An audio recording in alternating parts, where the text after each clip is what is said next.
অনেক দিন পর ফুড কুইজিন আপনাদের জন্য নিয়ে এলো অত্যন্ত সহজ, স্বাস্থ্যকর ও কম সময়ে কম উপকরণে রান্নার এক উপাদেয় রেসিপি।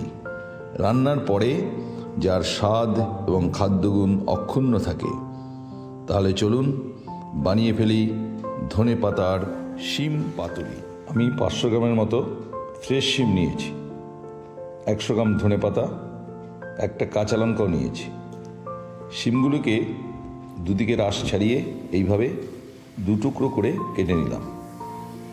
ধনেপাতা আর কাঁচা লঙ্কা একসঙ্গে মিক্সিতে পেস্ট করে দেব। এবার একটা ওভেনে একটা কড়াই বসিয়ে তাতে 1.5 টেবিল চামচ সর্ষের তেল দিলাম। তেল গরম হলে শিমগুলো ঢেলে দেব। দিলাম পরিমাণ মতো নুন ও 1/2 চা চামচ হলুদ গুঁড়ো।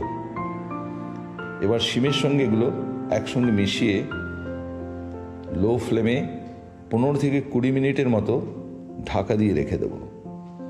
মাঝে মাঝে ঢাকা খুলে একটু নাড়াচাড়া করব যাতে পুড়ে না যায়। কোনো জল দেবো না। 20 মিনিট হয়ে গেছে, ঢাকা খুললাম।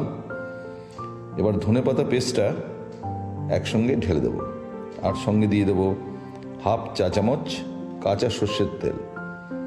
একটু নাড়াচাড়া করে মিশিয়ে নেব, কিন্তু ওভেনে বেশিক্ষণ রাখবো না, তাহলে ধনেপাতার যে সবুজ ভাব ও গন্ধ কোনোটাই থাকবে না। ব্যাস, এবার নামিয়ে নিলাম। হয়ে গেল ধনেপাতার শিম পাতুরি।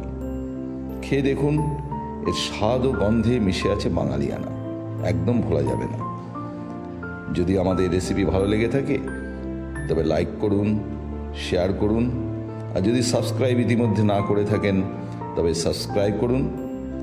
নমস্কার, আবার দেখা হবে পরের ভিডিওয়।